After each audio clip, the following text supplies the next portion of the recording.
Back is Dorsey to throw. Yeah! He throws it in the end zone. Off to the races. Can they catch it? Cuts it back.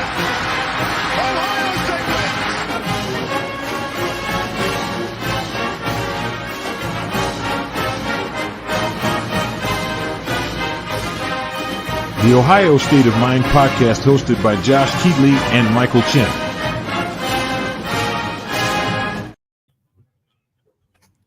Welcome to the Ohio State of Mind podcast. Our host, our gracious host, Michael Chen, is eating dinner with his family. That selfish bastard. So we're going to move off that, and this is episode number 49. I am joined, as always, by our great, hardworking producer, Chris Runyon, and Coach Ryan Stewart. Do we see the rings in the background? The rings are there in the background. There's Ohio State and Boise State rings. So this is episode 49, boys. Chris, you worked long and hard, scoured the internet for the best number 49 in Ohio State history, and you landed on Deontay Johnson. Deontay Johnson. If you think I scoured the internet long and hard, just think I did it longer and harder. Okay, dude. We do this every week. You know, I love to provide the fun facts about the guys, the jersey. Actually, that was the only complaint I got last week, was that I rambled on too long.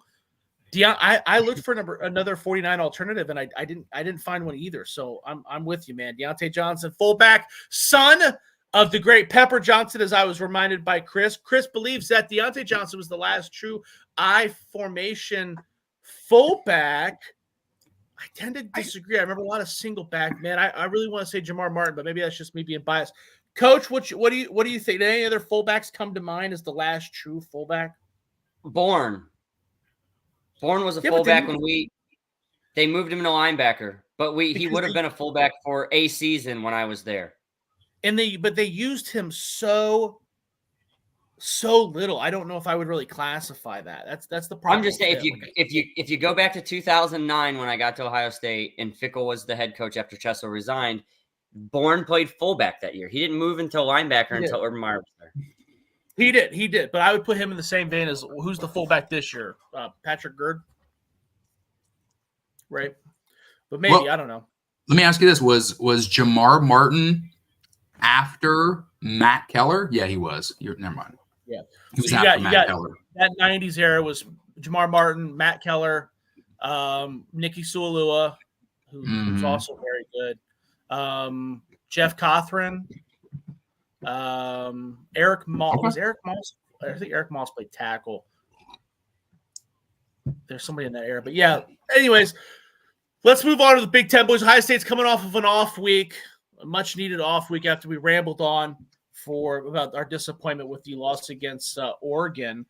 But this Saturday at noon, they kick off against the Nebraska Cornhuskers, who are also coming off quite the embarrassing loss, if I may say so myself.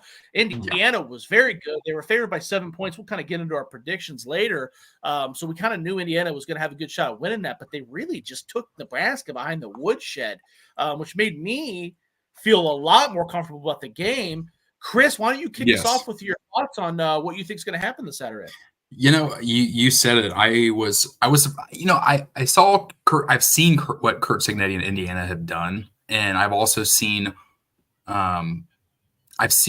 Nebraska shine a little bit this year, maybe overshine a bit. It's not saying much. I thought they stepped up playing Colorado. I think they just more than anything got hyped in at that Nebraska night game, and I think it was like their record-setting sellout game as well. And don't let me sit here and I'm not giving Coach Prime his roses just yet. He's going to have to make a bowl game first, and there's still time for him to screw that up. But it's for as much as I've shit on him as well, the Colorado has looked a lot more competitive this year than in years past. But without question. I felt a lot more confident in Ohio State coming off of the loss in Oregon. Dylan Raiola looked like a freshman. I think it's the first time he looked glaringly like a freshman. Every game he's got his moments. They're like, oh, it's a freshman mistake. He looked like they just sent him out to slaughter for a good bit there. He was dinking and diming here and there, but he made some mistakes. He made some just dumb freshman mistakes. And I hope after a tongue lashing, an ass kicking, or whatever needed to happen during this bye week for the Buckeye defense, I hope that they've got a lot of things remedied. And I hope they're ready to play at noon on Fox with Gus Johnson and Joel Klatt 2 weeks in a row. You get Gus Johnson and Joel Klatt this weekend. And the big surprise is the noon kickoff for the Ohio State-Penn State game the week to follow. But yeah, I'm looking forward to this one as always. Look at those terrible Adidas jerseys that Dylan Raiola's got there. Just look at him just sweating. Who's making it? It looks like Fanatics jerseys. Have you seen all the hubbub of those? It look like the fucking Fanatics jerseys, right? Yeah, a little bit. I don't know, man. I don't mind the Nebraska unis too much. They got that classic look with the little tiny N and all that. So it's iconic, without question. Yeah, I'm not gonna shit on it. It's timeless. Yeah. The reason why those jerseys are like that is because Adidas makes this jersey that's like a spandex jersey, and it's super thin, and it barely like fits over those pads, and so they look really funny when you get them because they're like really, really like kind of like narrow, and then they're really long, and then they form fit to your body. And so I remember seeing those at a coaches convention like years ago. SMU used the same jerseys for a long time, and they're like literally skin tight, and they weigh nothing. So that's why their jerseys look like that. I got a Cincinnati. I got a game authentic Cincinnati jersey that's like that too. Like like you said, it's like one of those mattresses that kind of blows up or like stretches out. You know what I'm talking about? Yeah, but they're like paper thin, aren't they, Josh? Paper thin. Yeah, and it's like it's like a triple XL, and it's like looks like a T-shirt, right? How small it is. So like you said, they stretch and they're form fitting and all that. So kind of interesting. But Coach, what do you think about the upcoming game? I think that until Ohio State plays the right players on defense and until they tell their defensive line that they can rush the passer, that they're going to have problems. So I think that what's going to scare Chris the most is that our defense doesn't look as good as IU's defense against Nebraska. Ooh, you might. Here's my thoughts. I agree with you. We're still coming off of that loss, right? This will be the first time we see Ohio State since the loss. I think they're going to come out ready, revved up, ready to go. I disagree with you. I agree with what you're saying, Chris. I think Nebraska has looked better than what you say, right? I think that these aren't just flashes. Nebraska's a good team this year. Nebraska is going to be pretty much fighting for a playoff spot towards even at the end of it. I mean, I think, we're there. You're still looking at a season where they might only lose 3 games. They're very, very competitive. But to disagree with you, I think that Dylan Raiola, not only does he look like a freshman, he's actually the one that's holding this offense back. Now, it's okay. Jeff Sims was way worse. He's a vast improvement from what they had last year at Jeff Sims. Jeff Sims is so bad. He got into the game a couple weeks ago at Arizona State, and I immediately turned it. I was like, this is a loss. They're done. Jeff, that's how bad he is. But so you had money on it and you turned it. Yeah. Okay. That's all I need to hear. Jeff Sims is that bad. But Dylan Raiola, he makes a lot of mistakes, dude. I have no confidence in him to win a game. And against a team like Ohio State, you need a guy like that to win a game. Like Indiana's the kind of the hot topic this week, right? Because they blew out Nebraska. They're very good. They're undefeated, yada, yada, yada. Curtis Rourke, I think Ohio State's going to smash Indiana too because they just simply don't have the depth. You're already seeing them kind of get beat up. Curtis Rourke's hurt, but that's a topic for another day. But Curtis Rourke, what Chris Cincinnati did is he went out, he got a quarterback that's ready to play now. Matt Rule didn't do that. And that's cool because Matt Rule's playing the long game because Dylan Raiola, he's going to be probably going to be Big Ten Freshman of the Year. Well, maybe not. Maybe Jeremiah Smith wins up. He's going to be right there in the thick of it, right? And in 3 years, he's going to be a bad dude, right? Which is going to be right in time when Nebraska is going to be ready to win the Big Ten. So I don't have any issues with that. But right now, Ohio State's just going to manipulate and molest this young kid. Now, is that the Patrick Mahomes on me? Yeah, that is the one. That is the one, Marky. It's borderline stalkerish, dude. Now, here's where I think Nebraska thrives. This is going to be the best defensive line that Ohio State has seen. Nebraska runs a 3-3-5 defense, okay? And the defensive line, they got 2 guys that are going to be all Big Ten. Nash Hutchmaker, nose tackle, 6'4", 330 pounds, bad dude. At the other defensive tackle spot, Ty Robinson, 6'6", 310 pounds, bad dude. Defensive end, Jamari Butler, 6'4", 245. He's obviously the speed guy. Very, very solid dude. Okay, this will be the best defensive line that Ohio State plays. And Ohio State is going to be missing Josh Simmons for the first time. Zen Mikulski played great against Oregon. That was one of the few guys I had no complaints about. So we'll see. And he's going to have a week of preparation. So my hopes are very high that he steps in and we don't skip a beat. But it is concerning because this Nebraska defensive line, they can move. I know they let Indiana score 56 points on, but Curtis Rourke was moving around. They're getting rid of the ball early. Ohio State's not really off Ohio State's offensive game plan. They like to kind of control the game the way and do what they want to do, go deep, yada, yada, yada. So we'll see if this defensive line gets pressure. We'll see if the offensive line stops them. Mike, I know that, you talk about the offensive line coach a lot and being on the hot seat and all that. And this is kind of really the first test for well, maybe not the first test, but this is probably the biggest test of the year because they bring a lot of guys too. They bring a lot of guys. So we'll see what they can do. Nebraska's also got a very good offensive line, very above average offensive line. Bryce Benhart's going to be an all Big Ten player offensive tackle. Tanner Corcoran is hurt. So the offensive line is beat up. I think he hurt a hamstring. Somebody's saying he's coming back this week. I don't know if that's true. Justin Evans, he's a sophomore guard, played very well. Also going to be an all-conference conversation.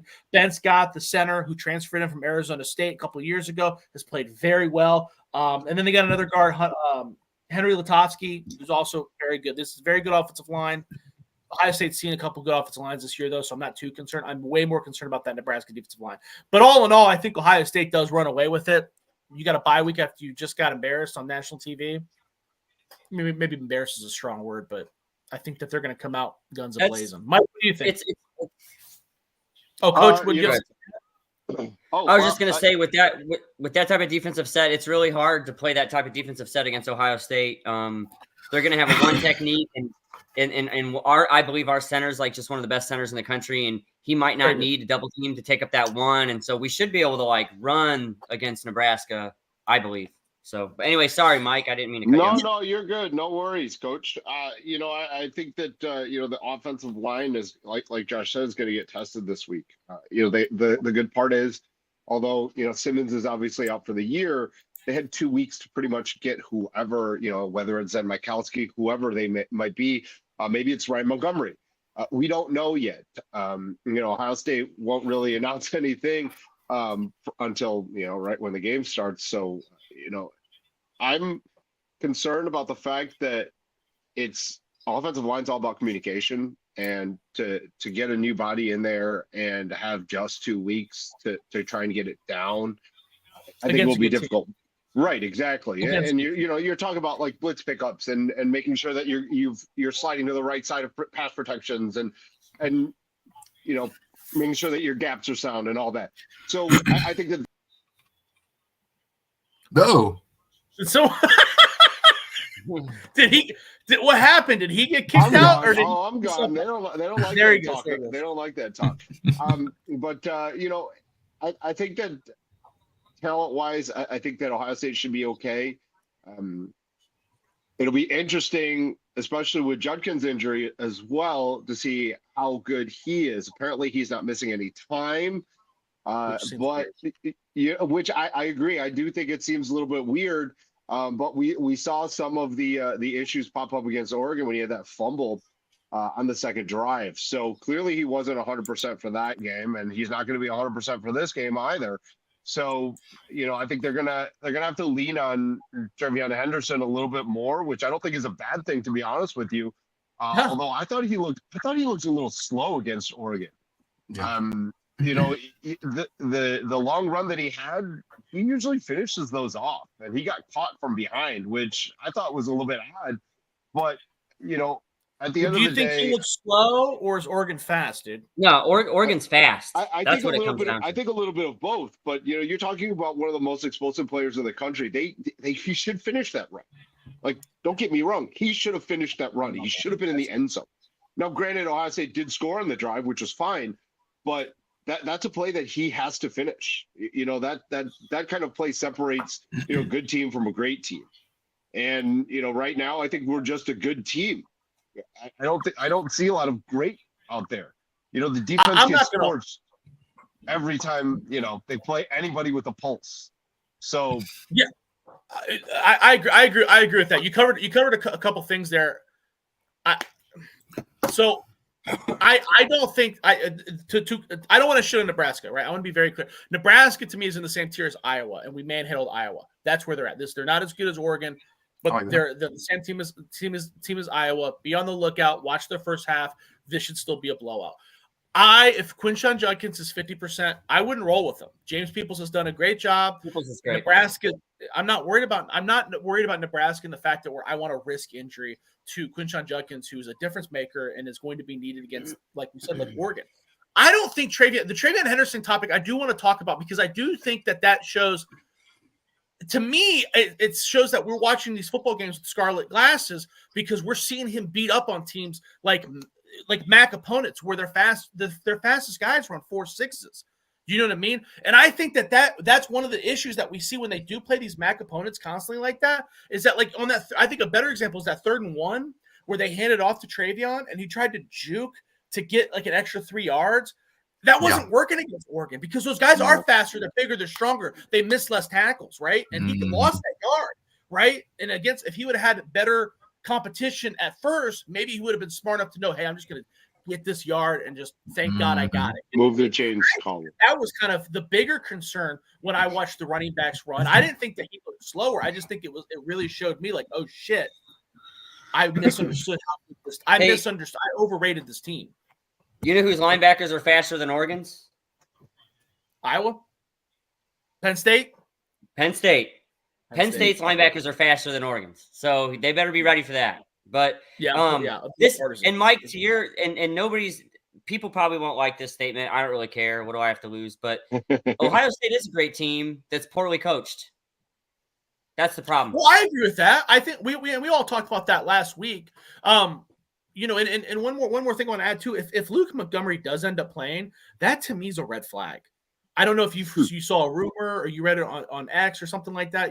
I know you mentioned his name, but Luke Montgomery's been practicing center all year long. He's been pre-gaming at center, you know, and you threw in Zen Mikulski. If this is a top 5, you're playing 1 versus 3, and you put in Zen Mikulski, who did a decent job, and then you go to Luke Montgomery the next game, that to me is alarming. Because why was in such a crucial spot? Why did you throw out Mikulski in the first place if he can't hold the job for longer than 1 week? Because he didn't do anything to lose the job. And B, why are you moving Luke Montgomery back to tackle after he's been practicing a center the last 4 months? So I don't know if you saw like a report somewhere or anything, but that I'm just throwing out guys who could potentially do the job.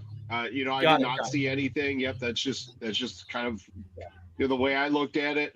You know, they've bounced him around multiple spots. You know, he started off as a tackle. They moved him inside to guard. He was like that ultra blocker, you know, fullback-ish, you know, offensive lineman fullback guy.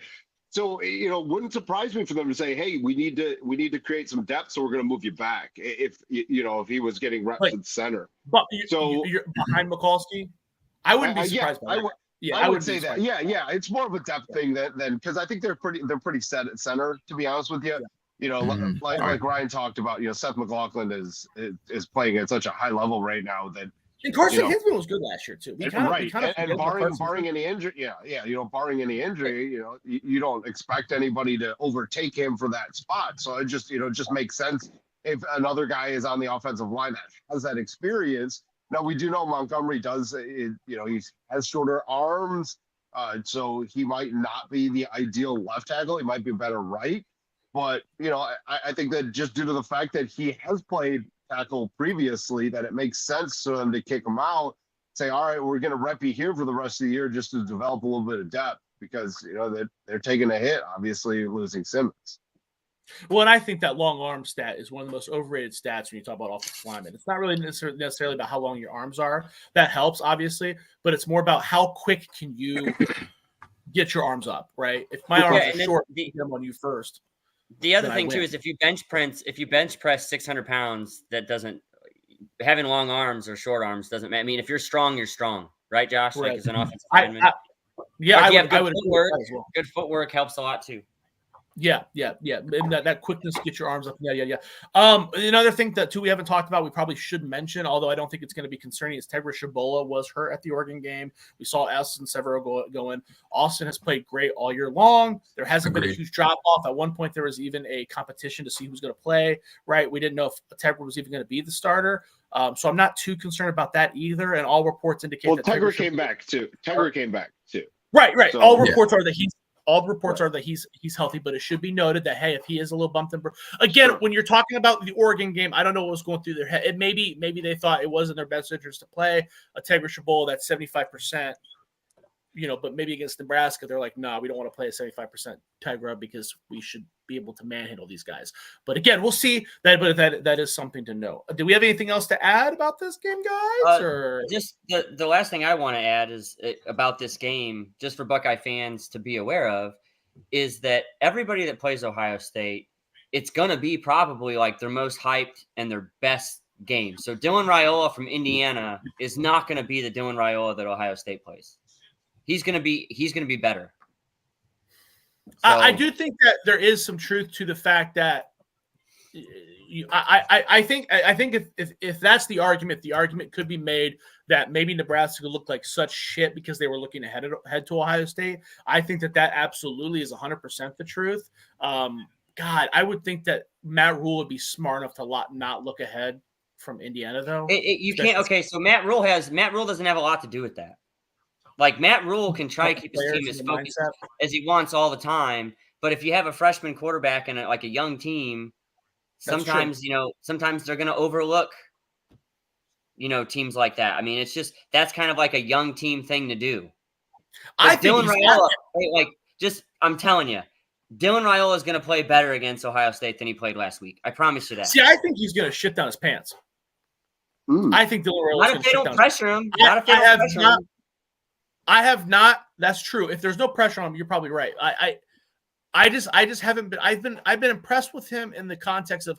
Remember, Mike, we had that offseason conversation about like freshman expectations and all that. We were talking about Jeremiah Smith primarily, but the same can be said for Dylan Raiola. He has surpassed my expectations for a freshman quarterback, but he's not like Dylan Gabriel, right? Or shit, even the Marshall quarterback, I felt like really didn't make a whole lot of mistakes. He just didn't have a good supporting cast. Dylan Raiola kind of makes a lot of mistakes. He makes a lot of mistakes. Probably average amount of mistakes for a freshman, but they're still there. So he just forces a lot of things. That's the difference. Like, he's trying to make too much happen. If you're Nebraska, you live with it because you really haven't had a guy that can make some of the throws that he can make as well. So they haven't had a quarterback as good as him since goddamn Eric Crouch, bro. Right. Eric Crouch wasn't even a quarterback. Josh, Eric Crouch was a running back that played quarterback.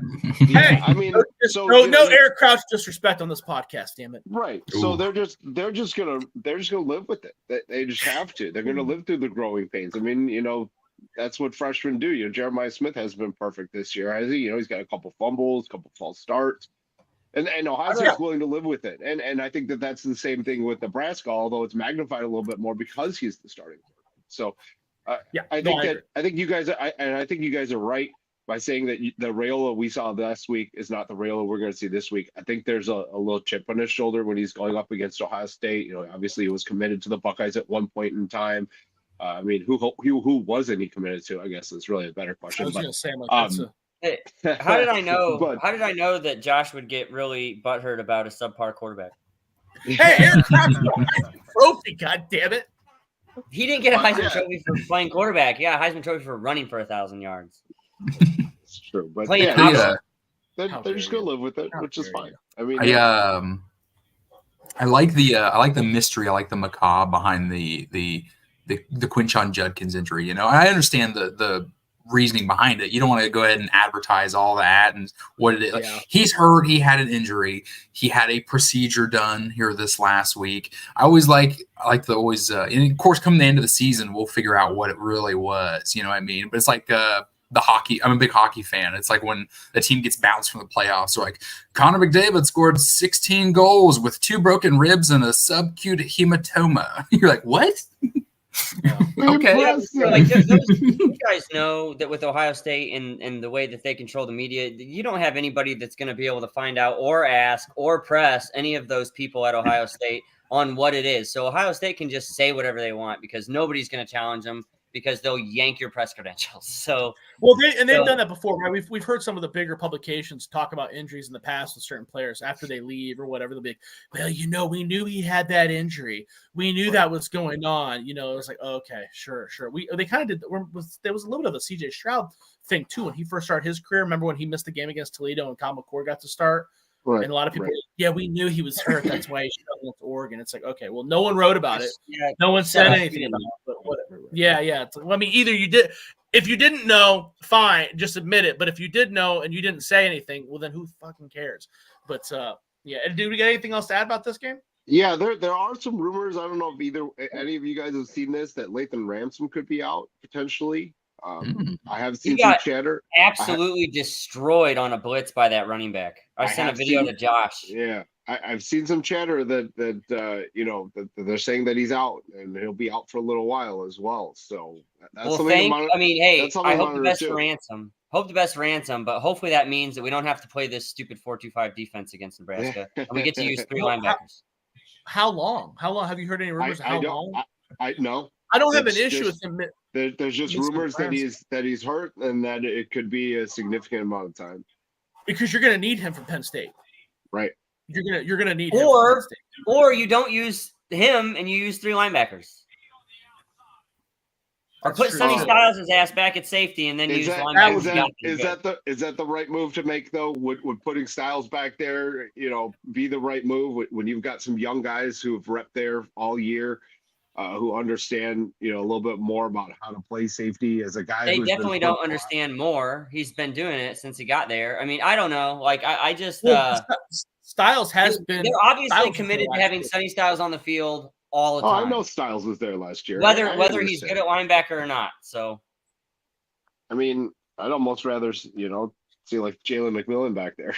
To be honest with you, I would be okay. I would be okay with. Probably would it be McMillan? Would it be Hartford? You think? Or Hartford, either one. Hell, I would be okay. Put Jermaine Matthews back there. I know he reps it. He's more of a corner and a nickel, but dude can play. Yeah, versatile. He's versatile. But I don't have an issue with them being experimental against Nebraska because now would be the time to figure out what kind of dogs are biting. But obviously against Penn State, I kind of do lean with. I would rather put Styles. Better run support. If he's hurt. Yeah. Because I just think against Penn State, you're not one. I don't want to see no green.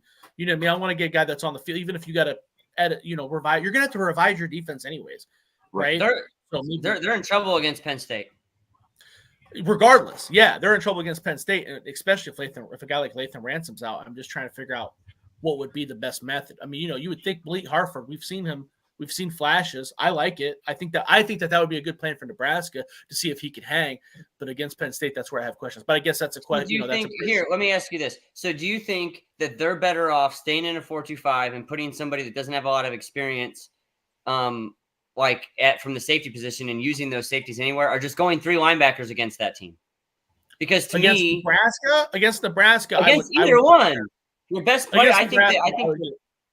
I would get experimental against Nebraska. I would put somebody. I would. Penn State, you're going to have to. I think you're going to be in 3 linebacker more than they want to be anyway. And I think you're probably right against Penn State. I think you're probably right against Penn State because Penn State's going to try to hammer the ball with Nick Singleton and they better get somebody they can fill. They better get somebody they can fill because they're going to have a hard time in that game. Who's the other running back? Nick Singleton and who? Katron Allen. Katron Allen. Thank you. Perfect. Anything else in this game, boys? No, sir. Okay. So what's next on the docket? I'm not usually the host. Are you want to roll up the top 5? So the next on the docket. No. My bad. It's parenting, man. I hear you. Parenting. We've given anything, anytime, anywhere. Yeah. Tell me that.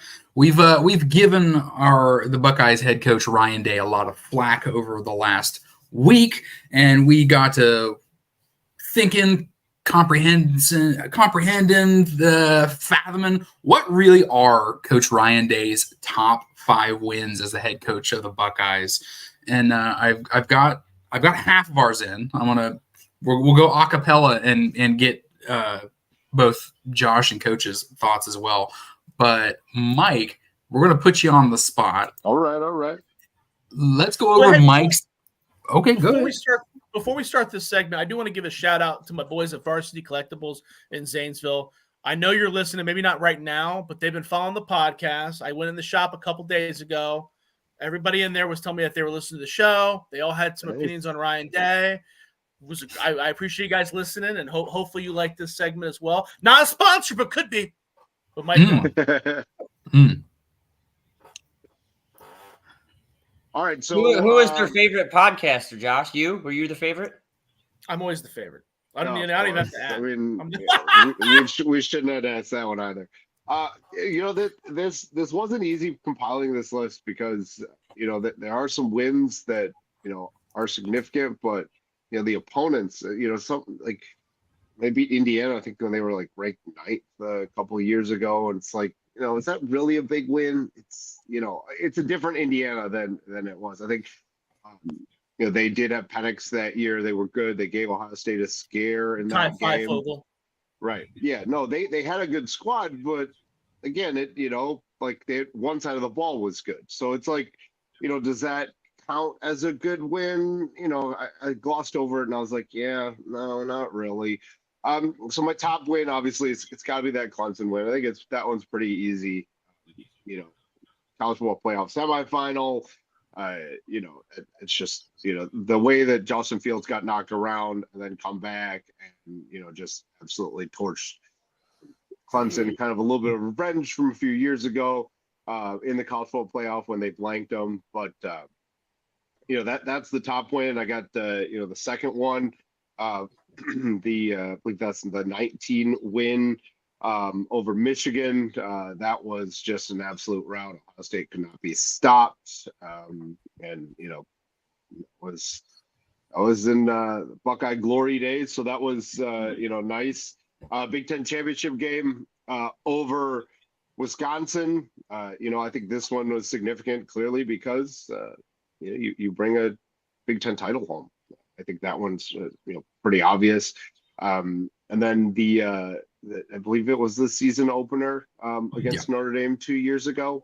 One of the more hyped games that Ohio State's played as a season opener, and they came out and they played really well. Got that victory. CJ Stroud wasn't amazing, but he was pretty damn good in that one. And then the Penn State win from last year. Again, this was bottom of the barrel, and there weren't a lot of other good choices, to be honest with you. So this exercise wasn't easy, because we've talked about it. Ryan Day continues to lose the games that, if you go 50-50, then this list is completely different. Yeah. But you're talking about a guy that's consistently losing those big time matchups, whether it be in the regular season or in the playoffs. So that's my list. Okay. I'm gonna speed through mine. Ours do look similar, besides one, and I'm gonna be honest with you. I can put an asterisk on every one of these games. I don't want to, but I can. Yes, you've got Ohio State versus Clemson college football playoffs. We can call this the COVID season, though. Let's be real. Both teams played 6 games. Yeah. Damn, the heat, boy. The Ohio State Michigan game, I only refer to this as the abortion game with J.K. Dobbins. I know that's a terrible thing to say, but that's the one soundbite that lives rent free in my brain. This Wisconsin game was just a complete. They just weren't doing anything. They were down 21-7 at half, and then they just closed that valve off, and they played very well. They played lights out. Who was the tight end that we had? Highlight reel catch, one-hander in the end zone. Was that it really? It wasn't Van Nett. It was after Van Nett. Farmer Gronk? Jeff Hireman? No. I'll get back to you on that one. Obviously, like Mike said as well, season opener against Notre Dame. It's always, you always want to see that week one big matchup. And let's be real, they won by 11 points. They won by more than one score, and I'm with that. And of course, my last one, Ohio State in the Big Ten Championship against Northwestern. And I'm going to put this on here because Justin Fields played like shit that game. Justin Fields threw 2 picks in that game, which was very uncharacteristic. But my asterisk is, to beat this team by 12 points, Ryan Day needed Trey Sermon to run for a school record 331 rushing yards. But it was great to watch. And some of my honorable mentions that I just couldn't find a way to put them on the list. I wanted to put the Rose Bowl, but again, it wasn't even important enough for some of our key players to play in, you know. Yep. I was flirting around with last year's Notre Dame game, but let's be real, Notre Dame had 10 players on the field. So, and that came to the last play of the game. But those are my top 5 Ryan Day wins. What about the rest of you gentlemen? Hey, Chris, was the tight end that made the catch Marcus Ball? It wasn't Ball either. I'm going to find it. Josh, I can go through my list super fast because these guys covered most of it. My list is pretty simple. The Clemson game, the Notre Dame game that these guys talked about would be 2. And then I think that the Northwestern game is 3 because that Pat Fitzgerald team had a really good secondary. They played super tough. And like I said, if Trey Sermon's not in the game, Ohio State loses that game. He absolutely picked the team up and carried them on his back. And then I would say that his 4th best win is tricking Urban Meyer into having him be the head coach. And then his 5th best win is this unrealistic battle of Ryan Day versus like gray hair. He has no self. He must have like a hair dye contract, or maybe like a lady that comes in and like brushes his beard up, because he looks like cartoonish sometimes. That's fair. With me, he does. That's fair. Like, look, all my hair is gray, but I don't have like the money. I don't have the money to have like somebody come to my house or to my office. And that's what a lot of Michigan fans troll about that. We actually got comments in the offseason. That was Jeremy Ruckert, by the way. Oh, okay. Jeremy Ruckert. Okay. Which is sad because that's the best one of the ones we named. So I'm a little embarrassed of none of them. Yeah. he was the best one, and none of us named him. Yeah, I like your guys' list. I think you guys both came at it from a unique perspective, and it kind of shows you like why the Ryan Day conversation is difficult. I talked to someone over the weekend about their favorite Ryan Day games, and I swear to God, I said, "What's your top 5 best Ryan Day wins?" And someone said the Georgia loss, and I said that's kind of the fucking issue. That's why we're doing this. Because that, my friend, was not a win. But, Mike came at it from the sense of like, all right, what games had the most hype that he came away with a win? And then Chris came at it with trying to find games where Ryan Day coached a victory. And that's why it was more challenging for Chris based off of your list, because Chris, I could see you writing your list in your head and you're like, well, goddamn, if it wasn't for Trey Sermon here, if it wasn't for 10 players here, if it wasn't for this happening here, a lot of things had to break Ryan Day's way for those things to happen. So, but I mean, all in all, I think all of our lists are relatively the same. We all had Clemson number 1, right? That was a big game. But again, Right. Chris, you're right with COVID. I'm not going to take the COVID thing and hold it against Ryan Day, because that, in my opinion, was the best Ohio State team I've ever seen. I still think Justin Fields is just absolutely insane. Justin Fields was beat up against Alabama. Trey Sermon was hurt. Things didn't really break Ryan. That's one of the game. That's one of the seasons where I will give Ryan Day a bunch of excuses and walk away happy, because I do think that they were pretty beat up. I did write the 2023 Penn State game. That team ended up pretty good. They only lost like 3 games that year. It's kind of hard to find. I don't want to. We completely dismiss Penn State because that's one of the few coaches that Ryan Day owns, but Penn State is good. Year in and year out, they win 10 games. Someone was making fun of James Franklin in my other group chat, my other football chat, and that's fair, but we do have to give him some respect, right? I did put the 2021 Michigan game on. I did not put the 2019 Michigan game on because 2021 Michigan was better.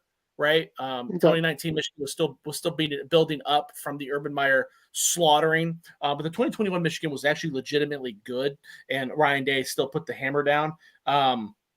2019 Wisconsin, we all had that, right? And that Wisconsin team was very good. And then 2019 Penn State. 2019 Penn State was really good. They finished the year ranked in the top 10. I don't like the Notre Dame game. You guys all picked the Notre Dame game. I completely disagree with that. That team lost 4 freaking games. They lost the next week to a Marshall team, and then they lost to a Stanford team that won 3 games that year and didn't even go to a goddamn bowl, right? Yeah, we talk about the Notre Dame game because they're ranked in the top 5 at the time. They were ranked like 20th by the time the season ended. That team was not a good team. I know, but that doesn't matter. It does matter because Urban Meyer, if you look at what Urban Meyer did, Urban Meyer would play teams that were ranked like that, like Indiana or whatever, and he would slaughter them 57-0.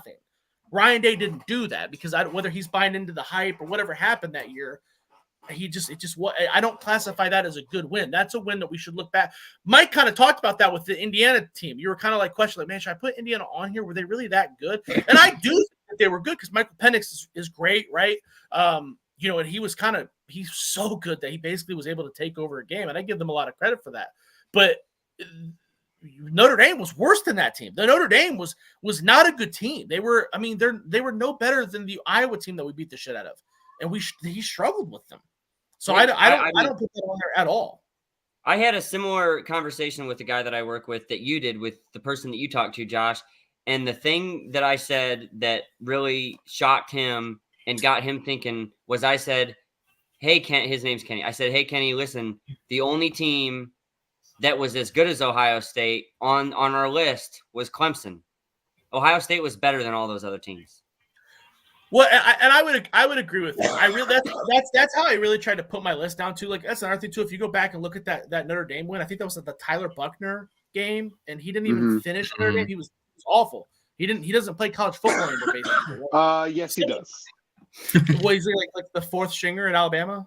No, he went to Alabama. He transferred back to Notre Dame, played in the lacrosse team, walked on to the football team. Actually got a carry this past weekend on a trick play. Got a first down. Hold on. I'll handle this. He wears the same. He literally wears the same number as the holder. So he went in, and they all thought it was the regular holder, and he just turned around and ran 4 yards for first down. And that was the starting quarterback against one of the top 5 wins. Like that to me is it doesn't. I tried to pick the 5 teams that I picked. I do think that they were in the same caliber of talent. These guys all had quarterbacks that went on to have somewhat of NFL careers. There were a couple guys that got drafted early, right? The Wisconsin team had Jonathan Taylor. The Michigan State team. It was the 2021 Michigan State. I said Michigan earlier. 2021 Michigan State team. The 56-7. That was when we just come. That was the good Mel Tucker year had. And Kenneth Walker split off. I can't believe you guys. Yeah, that's when you should have boxed me out, Chris, because I did say Michigan. I didn't put Michigan State, but yeah, that was the Kenneth Walker. They all had guys that were like, oh man, that guy was a really unique talent. They found a way to bottle him up or whatever, stop it, and move on. But the thing that was, I didn't want to be unfair either. I wanted to go through this exercise with Urban Meyer as well. And dude, I went through 1 year, like the national championship. I was like, I'm just going to start the national championship year. He beat 3 teams that finished the season in the top 5 that year. Michigan State was ranked 5 at the end of the year AP. Alabama was ranked 4 at the end of the year AP. And Oregon was ranked 2 at the end of the year AP. Now, I know those were playoff games, but still, Ryan Day's only beat 1. We talk about these top 5 wins. He's only beaten 1 team in the top 5 that finished the year of the top 5 AP. That's it. People keep talking about that Notre Dame game. They did not finish the year anywhere close to the top 5. They weren't even close to the top 10. So if you look at like the whole year after you look at the final product, it's even a little bit more embarrassing. That's 1 year. And I found 3 for Urban Meyer. Like it's just alarming. And again, a Jedi never speaks in absolutes, right? So, if Ryan Day goes out, someone asked me the other day, they said, if Ryan Day lucks his ass into a national championship this year, do you still want him fired? And I said, no, I'll be there to crack open the ground to build his statue. That's how quickly I'll change my goddamn mind if he wins a national championship. But in my eyes, you don't really luck into a national championship, right? Michigan was the most luck into a national championship team we saw because they brought back 85 seniors right? And they had a shitty schedule, but they still had to go through some obstacles. It's really, especially in a 12-team playoff, I don't think that's going to be a thing unless you just happen to play nothing but in. Who was the team? Was it TCU that one year where every time they played a top 25 team, the quarterback like died the day before the game? You know what I mean? Like, I don't think that's what was his name? Max. What was his name? Max Duggan was the starting quarterback for TCU. Yeah. But Max every Duggan. time TCU went to go play a top 25 team, because I remember you would bet on TCU like 3 days prior and they'd be favored by like 5. And then that Saturday you'd wake up and they'd be favored by like 30 because the opposing starting quarterback would always be hurt. The Kansas quarterback was hurt. The Kansas State quarterback was hurt. Real fast, speaking of quarterbacks, did you guys see how awful Tuttle looked for Michigan? Is that the worst starting quarterback you've ever seen in your life? That was crazy. They will not name a starter for this week. They are going to think about it. Sharon Moore is going to get fired at the end of this year, and Michigan's going to go get a good coach. It's dumb. They need to ride out with Orgy. Well, that's a perfect segue. There you go. Yeah. Perfect segue. All right, we riding into the Big Ten, boys. Let me pull up the standings. Please don't. Please do. Chris, you and I had the same record. We both went 2-5. Okay. Oof. First of all, I was the only one that picked Oregon. Okay. But so I thought I was starting out hot, boys, and then it just all went to shit. I also picked Wisconsin. Chris, you and I were on Wisconsin. Mike, you went 3-4. Okay, so let's go over the 12 states. Ryan, you actually had the best week at 4-3. But Chris, you're 2-5, 39, 47-2 on the season. I went 2-5 last week. I am 42, 44-2 on the season. I'm finally now have the losing record, which is unfortunate. So this is your sign to not follow any of our bets. Mike, you went 3-4. You were the only one to take. You were the only one of the three to take Illinois and Maryland. I think Ryan actually took those two. And you're 41, 46-2 on the year. And then Ryan, you went 4-3. So we really got to work on this, guys. We really got to. Yeah, we suck. But moving on. Let me pull up my little handy. Does anybody have anything to say about their record? Any apologies or anything before we move on? No, we're just moving on. Okay. All right. First game Friday night. Rutgers, coming off a pretty embarrassing loss, is heading to LA. Also playing a team coming off an embarrassing loss. The battle of the losers to take on the USC Trojans. And Rutgers is favored by 14.5. Ooh, wow. Mike, kick us off, brother. Man, this one's tough, right? Because Rutgers has to go across the country and play, and we've seen Rutgers play well. We've also seen Rutgers not play well. And the same thing can be said about USC. We've seen them play well. We've seen them not play well. This one, I think, pretty much, right? This one, this spread is just way too much for me to take USC. I think, So you are taking. Or I'm sorry. Yeah, to not take USC, right? Because that's at home. Rutgers has to travel across the country on a Friday night. I think USC covers. I don't know if they win, but I think they got 14 points. It's a pretty sizable margin. I agree. Chris, what you got?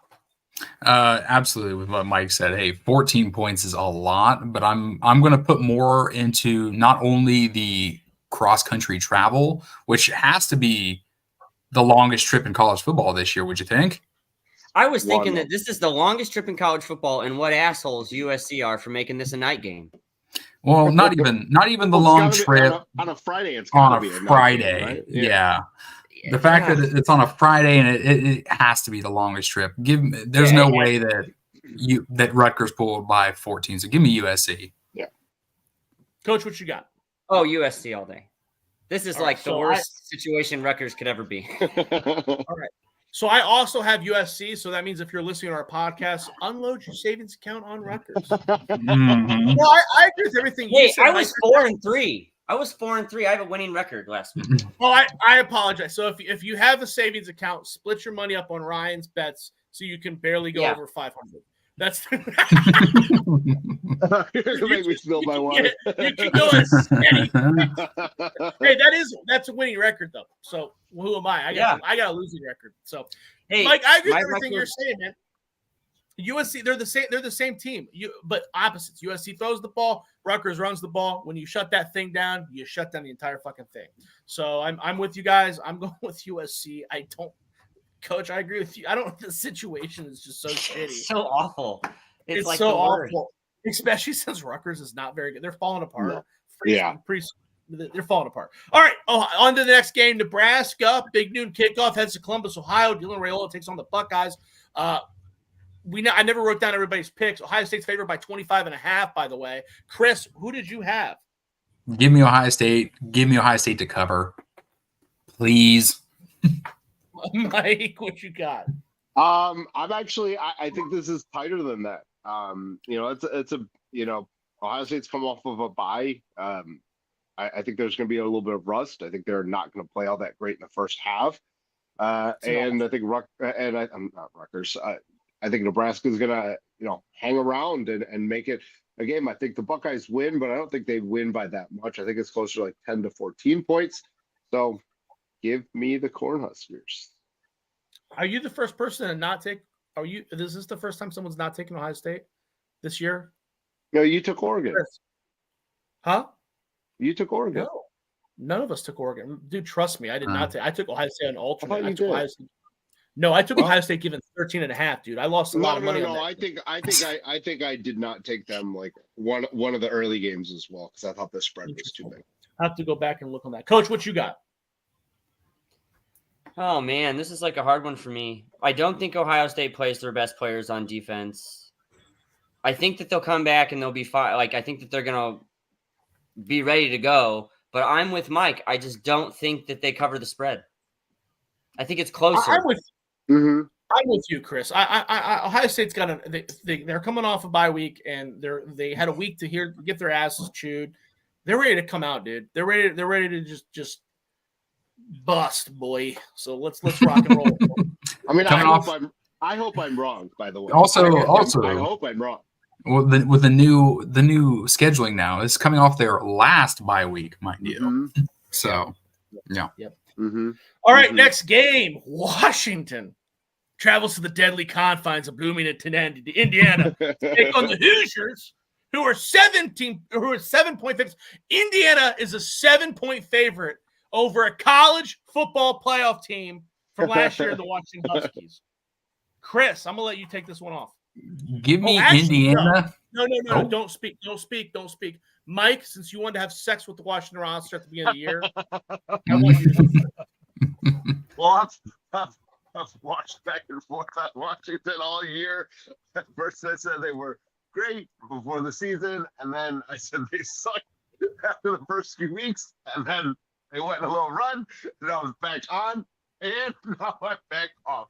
College game day is going to be there. I think that Indiana's going to feel the hype, and they're going to come out, and they're just going to run all over the Huskies. So give me the Hoosiers.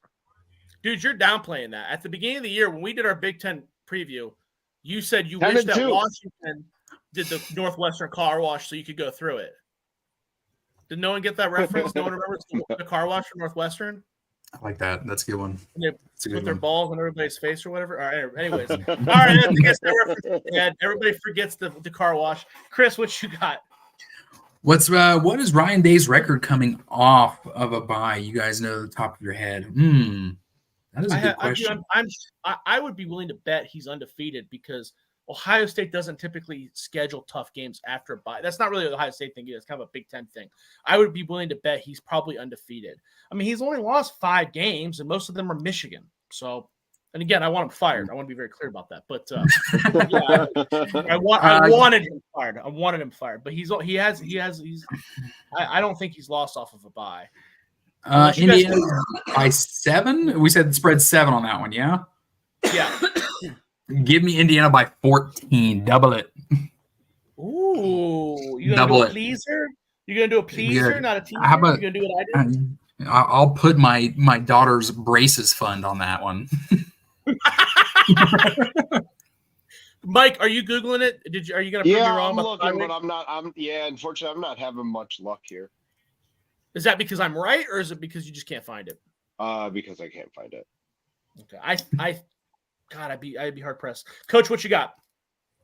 I think Indiana Hoosiers all day on this one. Chris, I did just imagine you telling your daughter, honey, the Hoosiers fucked you out of races. I'm about to open the door and bring her in here. Yeah. Just let her down gently. Yeah. These kicks and netty for me braces. My braces lie on a man named Kurt. Yep. Yeah.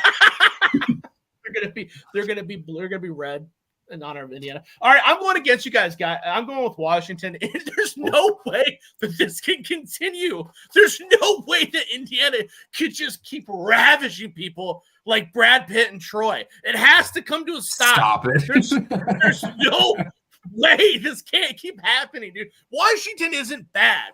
They're coming off. Washington is also coming off a bye week, boys. Okay, Will Rogers is a very accurate quarterback. We've seen Washington have flashes. It's 7 points. Dude, they just left the playoff. Dude, this is just insane. This is insanity. So I'm going to take, even though I love Curt Cignetti with all my heart, I got to go against Indiana once again. Eventually, I'm going to be right. Well, Eventually, hey, listen, get your hula dress and your light ready. Because, buddy, you're on an island on that one. Yes, I am. Yes, I am. Dude, eventually I'm going to be right. All right, next game, Illinois travels to Oregon to take on the Ducks, who are 21.5-point favorites. Chris, I'll let you kick this one off since I interrupted you last time. 21.5, you say? Yeah. 21.5, you say? Well, man, if Illinois were to come into Autzen wearing those unis they had on this last weekend, maybe. But I don't think Oregon. I gotta create some space here. Oregon wins, but they don't cover. So give me Illinois. God damn. Okay, Mike, what you got? I'm on that train too. As you guys know, I've definitely continued to pick the Illini. I don't think they win this one, but I think they keep it close. I think they're better than a lot of people give them credit for. Yes, I understand that they are a ranked team, but I believe they have 3 wins over ranked teams this year. So they beat Kansas, Nebraska, and Michigan when they were all ranked. Now, yes, some of those teams, all of those teams are now not ranked.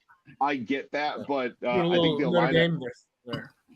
Yeah, I think the Illini are still a quality team. I mean, they lost 21-7 to Penn State. There's not a lot of teams that are going to hold Penn State that low. Now, granted, I don't think Illinois has the offense to compete and beat Oregon, but I think they keep it close, and I think they cover that spread. Coach, what you got? Illinois is one of the more fascinating teams in the Big Ten to watch. I watched the Michigan game really closely, and they're super creative on defense. They do all kinds of things that really slow the game down. They're really, really good at like mixing combo coverages and zone coverages, and they drop guys that you're not used to. I remember in that Michigan game, there was a couple times where they dropped like their field side end and he made big plays like in the passing game, knocking down passes and stuff. So I think that Oregon wins the game, but they don't cover the spread. And Illinois keeps this really close. I think that Illinois is going to be in a position at some point in this game to steal it, but they won't. I love that I talk so much shit about Ryan Day, and then I always do this. I'm so biased towards Ohio State. I'm going to go with Oregon, guys. I do think I'm starting to have a revisionist history here and convince myself that Oregon is good. You know, Oh, they UCLA are looks good. Nobody's saying they're not good here. No, I know, but before we were like Ohio State is clearly better. I'm starting to think that Right. they're not. I'm starting to think that Oregon is starting to feel themselves. They dealt with some injuries in the receiving. Evan Stewart is finally 100% healthy. I mean, a lot of people thought Purdue would at least hang. Oregon came immediately out and we're like, no, dude, we're getting this job done. They get an extra Who day of thought rest. Purdue would hang? Purdue's sucks. like, You did. Josh, Everybody on this talk crap about podcast did Purdue. it for me. What? You're so crazy. Listen, the reason You why all picked Purdue. You all picked Yeah. Purdue. Because we thought it would be closer. I mean, it's not like they. Is that not what I murdered just them. said? 35 to nothing is like good. It's a good game, but it's not like Whatever. amazing. Okay, we all thought that you guys all thought Purdue would beat the spread. Oregon didn't come out; they didn't miss a beat. I think that they're actually legit good. UCLA also looked good last week, which makes their big defining win better. So I think I'm going to ride with Oregon. I do want to give you some credit though, Mike, because you were in the offseason, you had Luke Altmaier. I don't think he was in your top 5, but he was like, we talked about like our honorable mention for top 5 quarterbacks. You said Luke Altmaier, and I kind of laughed at you. No, man, he's good. I actually like the Illinois offense. I feel like it's really efficient. It's not like your classic Brett Bielema where you're just handing it off and wishing for the best. Right. No, he moves right. He throws the ball pretty well. They got they've got some decent receivers. Mm-hmm. They're well coached, man. They're really good. They're really well coached. Yeah. So I do want to give you some props here. I just think I've been on the Bielema train for a while. I keep saying that he's one of the better coaches in the Big Ten. I'm not going to go that far, but I think that he Better. does. He's in the upper portion of. He's in the upper portion of it. This is actually a good conversation because I think that we talked about those. Yeah, well, we talked about those tiers of coaches and like there's different styles of coaches. I would put him. I would rather have Ryan Day than Brett Bielema. I think he takes your team to a certain level and then that's it. You know what I mean? Yeah. Like Illinois is not going to win the Big Ten. I think showed at Wisconsin, like they're good enough to make it to the championship game every once in a while, but lose and then play a decent bowl. Yeah, there feels like there's always something. Hey, if you switch these two guys, if you switch Brett Bielema and Ryan Day wouldn't have Illinois where they're at, and Ohio State might be better. So Ryan Day's not a better coach than Brett Bielema. I didn't say he was better. Ryan Day walked into a better job. That's fair, but he's not a better coach. I can see that. Sure. I just don't think that there's a huge gap, I guess. Like I think like Kurt Signetti, I think there's a huge gap. Matt Rule, I think there's a huge gap. I don't think there's a huge gap. You know, Jim Harbaugh, there's a huge gap. I don't think there's a huge, well, maybe not even Harbaugh, but I don't think there's a huge gap between those two guys. But moving on, Northwestern travels to Iowa to take on the Hawkeyes, who are 13.5-point favorites. We will ride with you, Mike. What you got? I like the Hawkeyes in this one. I still think Northwestern's not very good. Managed more wins than I thought they would, but I think Iowa's much better than a 4-3. Yeah, I got the Hawkeyes here. Chris. What was the running joke we had last week? The Hawkeyes. Give me the Hawkeyes over the Wildcat Eyes. I can't remember what we were going with last week. It was everything fucking eyes. That's all I remember. No, give me Iowa. Coach. Iowa. I'm gonna ride with you guys. I got Iowa too. Northwestern looked like shit last week. We kind of saw it coming. I think Wisconsin's a good team, but Northwestern. I knew that we all knew that they were going to get smashed because Wisconsin's better, but Northwestern also looked disorganized. Like Jack Lausch, like kind of was making some pretty wild shit going on. I was tough too. They're going to rattle that young guy. So I like Iowa. And Iowa looked like shit last week too, and they looked like shit. Yeah, they look like shit, like shit. So those are usually the teams that bounce back. They shouldn't have lost Michigan State. All right, next game, Maryland coming off a big win against USC heads to Minnesota, who's coming off of a bye, and Minnesota is favored by a whopping 4 points. Mike, I'll let you kick it off. Roll the boat. Chris. Give me Maryland. Or give me death. Oh. Coach. I take the Gophers. I'm going with the Gophers too. Chris, that's pretty ballsy after coming off a pretty close win there. You don't think they're going to be smelling their own farts? Where is he right now? You don't think they're going to be smelling their own farts going into Minnesota? I sit there and I look at the Dr. and Jekyll and Mr. Hyde of Billy Edwards Jr. Yeah. and Mike Locksley. Yeah. All right. Yeah. They've surprised us. So let's rock. Let's on to the next one. Penn State travels to Wisconsin. Penn State's favored by 6.5 points. Chris, I'll let you kick it off. Give me Penn State. I think they cover. I think they could cover by more. I will say that the Wisconsin quarterback is getting a lot more comfortable the more reps he's getting. It's not a big statement by any shape of the imagination, but I think they cover by more. But I could also see Penn State, looking ahead, and playing with their food a little bit too much. But give me Penn State. Mike, what you got? I think this is the best Penn State State team in a very long time. I don't think they're looking ahead to anything. I think they go out there and handle business. There's an alternate line of like 10 or 12. I'd take that. Interesting. Coach, what you got? I would take Penn State plus 14 in this game. Penn State's right now the second best team, or possibly the first best team in the Big Ten. So, okay, I'm riding with Penn State too.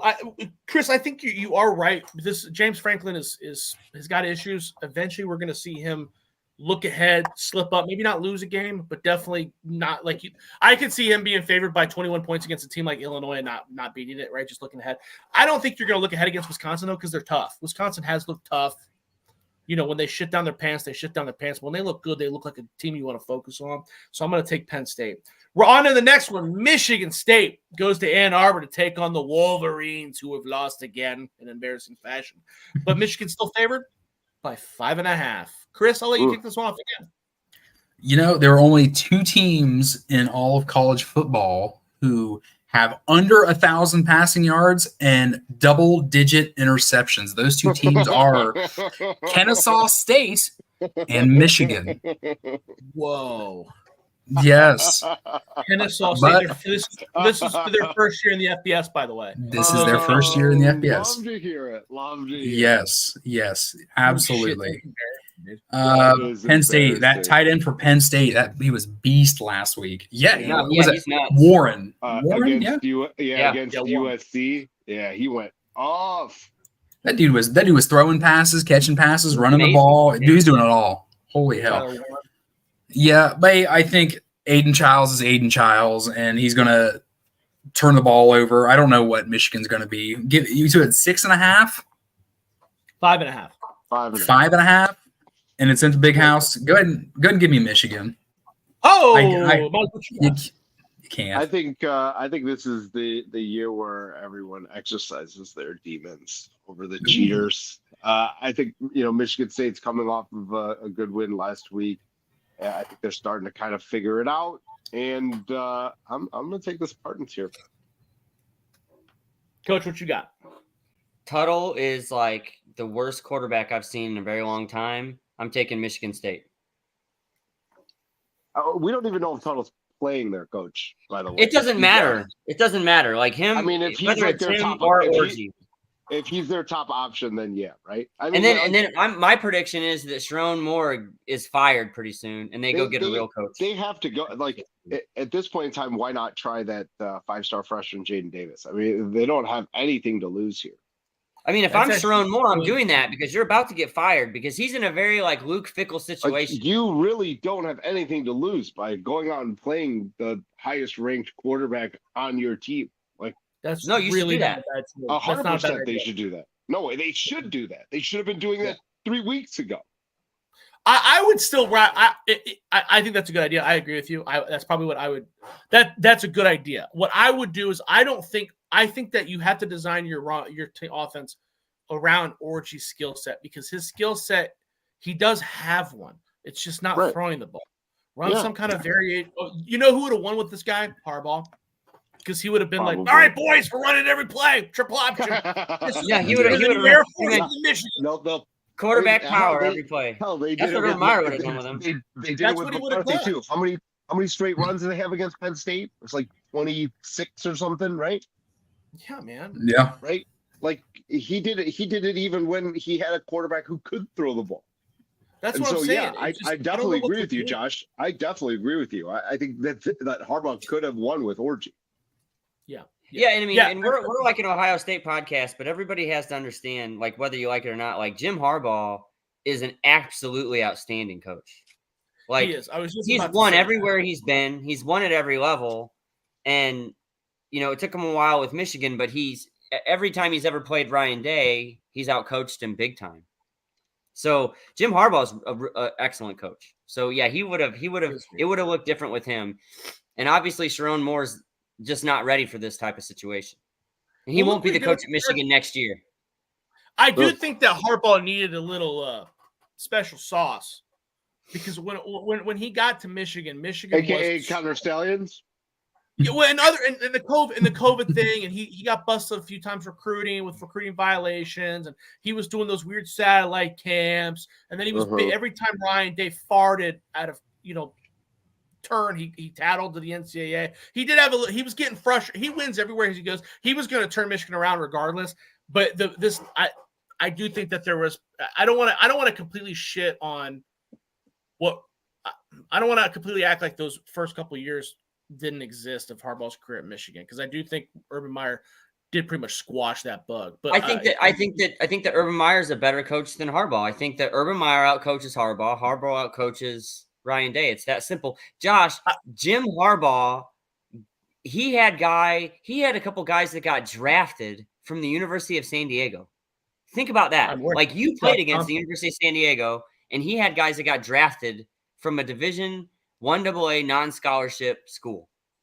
No, I'm aware. And look, he's already turned the Chargers around. It's just sometimes I think that Michigan was just so bad when he took so defeated, depleted. Yeah, when he got there, I do think that some special sauce was needed. I mean, he took a pay cut and shit. They're about to fire him. I don't know if that's necessary.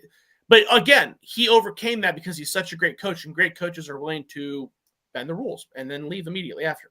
So, a la Pete Carroll, right? You know what I mean? That's what you do. I mean, you get your glory back, and then you immediately leave and take half the coaching staff. But I'm with you, Chris. I'm going to take Michigan.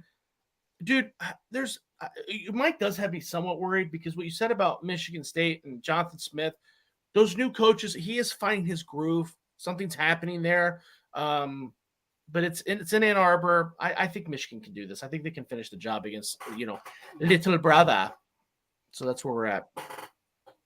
Okay. Well, that is the Week 9 schedule of Big Ten play, and back to our fantasy that we do every week. Josh, you're still up there. Now you've got almost a 200-point lead, which is disgusting. Your leading player this week was the Oregon defense. The Oregon defense, yes. I didn't check it at all this week because I was so busy with the hurricane. The defense? Yes, your Oregon defense, yes. I had 19.5. Ty Felton had 19.4. So my team just wasn't very good. No, it was terrible. I had Prathers was my leading receiver out of Maryland. Brock had Miller Moss just doing his thing like always. Mike, Kyle Manungai. I think I said that right. And then great, dude. Great. Like a samurai. And the highest score of the week for Donovan, Ethan Garbers, 43.3 points. Wow. Who I didn't even know was going to start. We talked about they played that freshman the week before. I didn't think he was going to start this week. Donovan and I are battling in the bottom here. So who won last week then? Since I did so terrible, I'm curious who got the most points. Was it you? I had the most. Chris, yeah, I had the most points, but really, like I said, but I think solely because Dylan Gabriel had a few more points than Will Howard. Will Howard didn't play. I had no quarterbacks play. Oh, you're talking about this previous week? Oh yeah, no, it had to have been me then. Yeah, interesting. That's very interesting. Had to have been me. Okay. Well, Mark, we appreciate you logging on, chatting with us, brother. Maybe you come back next week with some more questions. Oh, hold on. Before we wrap this up, I got to talk about this situation that happened on Saturday. So, does it itch? You see a doctor yet? Man, I have not seen a doctor yet. I'm holding off. But so my wife's mother, so my mother-in-law went to Michigan, is an ardent Michigan fan.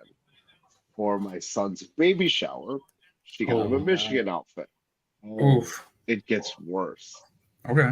So Saturday, obviously the Buckeyes are off, but on Saturday, so I work in TV, so we did some state championship games on Saturday. So I was literally gone all day. I didn't see my son at all. I literally left the door at 6:30 in the morning. And I got home at 7 o'clock, and his bedtime's at 7 o'clock. So I did not see him all day. I miss those days. Yeah, right? Yeah, those are fun, right? So my wife proceeds to tell me that she dressed him up in the outfit. They took pictures. I saw it. It was the most disgusting thing I've ever seen. And she did this all behind my back. So my question to you, gentlemen, is that grounds for divorce? Yes. Annulment at the very least. Okay. You know, Okay. the sad part is, since Okay. Michigan lost, now your baby has to wear it every Saturday. Well, here's the funny part. Oh, Here's the Your funny dad part is is that my wife went to Illinois. And Oh. she didn't dress him in Illinois gear when they were playing Michigan. yeah, that is wild. Maybe she knew the baby was bad luck and that it would. Yeah, maybe. I don't know. Garner- Or, I mean, I think that probably people from Illinois that went to the University of Illinois care more about basketball than they do about football. Yeah, Do they? I mean, like Oh yeah, my- like their my football wife team's been is- horrible. Yeah. When's the last time they were wife good? is When they had Red Grange? I mean, seriously. My wife's a Uh, fair weather fan. Most of the time, Shoe I'm telling her swings. what's happening. Most of the time, I'm Shoe telling her swings is what's like, happening okay. with her team. Well, You know, yeah, like- a wild Yeah, I mean- situation, and the dichotomy of all those stars aligning at the same Yes. time. Yeah. Unbelievable. So Hey. yeah, I'm gonna be divorced here soon. Hey, listen, happy wife, happy life. Sometimes you have to compromise on stupid stuff like that. Hold on, this is Um, happy And mother-in-law. and I don't need and that. like Happy mother-in-law, that's it. hey, you compromise, you make your wife happy with the mother-in-law, but then like from this point on, how old's your son? He's 10 months old. Okay, so you have his whole life to completely have him hate Michigan. Oh, trust me, Ryan, it is happening. Yeah, like my kids know now that like they're not allowed in my like here, they have to be Buckeye fans. Like there's no compromising. They can pick their favorite NFL team, they can pick their favorite NBA team, baseball team, whatever, but like they have to love Ohio State. And if not, then they can sleep outside. I'll give you two. First and foremost, make sure you put that photo under lock and key because you know what's going to happen. He's going to graduate high school and it's going to be in his yearbook. Oh no, it's not. That's what's going to happen. And two, Oh, no, it's like Coach said with your kids, I've got a 12-year-old daughter who isn't a big sports fan, but as much as I consume it, she dabbles here. Last year, she was the world's biggest Jacksonville Jaguar because of those lush locks of Trevor Lawrence. But I showed her how absolutely terrible they are this year. So now she's a Shohei Ohtani baseball Los Angeles Dodgers fan because he's so damn handsome, apparently. So Oh, And then, hey, one more thing, Interesting. Mike. The other thing that you have to do right immediately is like wait till the kid has like really bad diaper blowups, and then use the Michigan out kid. Like, hey, I put him in it and he wrecked it. I'm so sorry. You know, like that type of thing. Yeah, or I was thinking of burning it.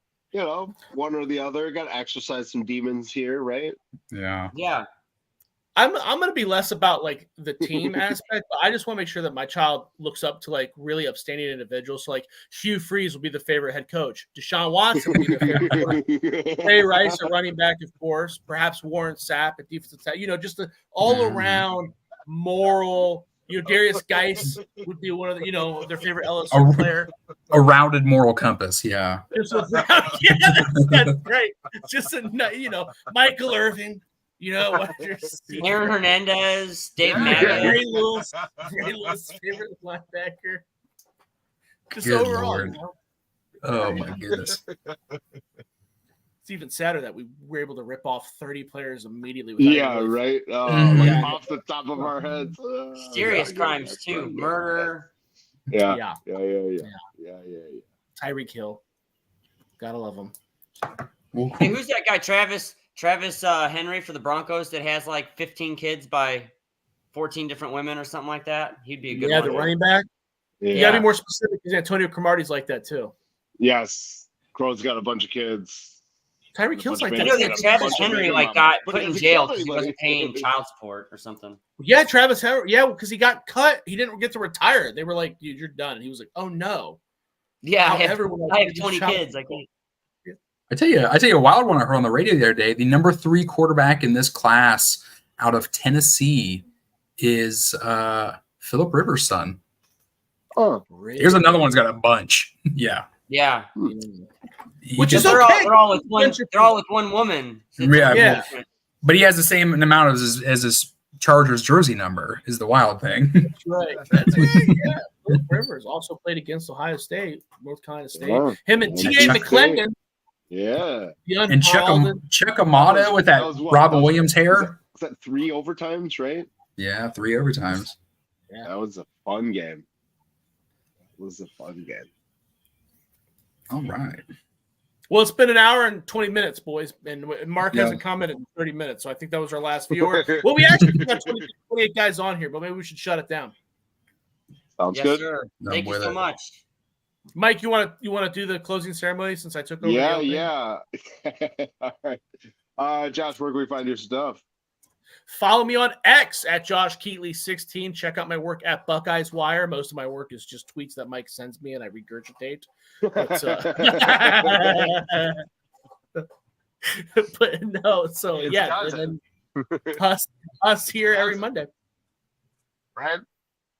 I don't have any stuff, not cool enough for any of that. So guess I'll see you guys next week. You can find me on my couch doing my Statistics 302 final this weekend. Be there. That's a weird Be use of it square. for masturbation. You can find my work at Fighting Irish Wire. Obviously, you guys don't have to read that. I understand this is a podcast, but that's where I'm employed. Anyways, once again, we appreciate the listen. Like, subscribe, and follow on our YouTube channel. We'd very much appreciate that. And go Bucks. Yeah. Beat them By the Huskers. way, if you're Oh, maybe not. watching on Facebook, we appreciate it. We love you. Just yes. go over to YouTube, give us a quick like and sub. That's where the numbers really matter for us. We do appreciate you guys watching on Facebook. We had a lot of people Of reach course. out this past week. This last week's show really did well, guys. It really did well. We appreciate that, but we need those numbers up at YouTube. Yep. We do. All right. Go Bucks. Beat them Huskers. Go Bucks.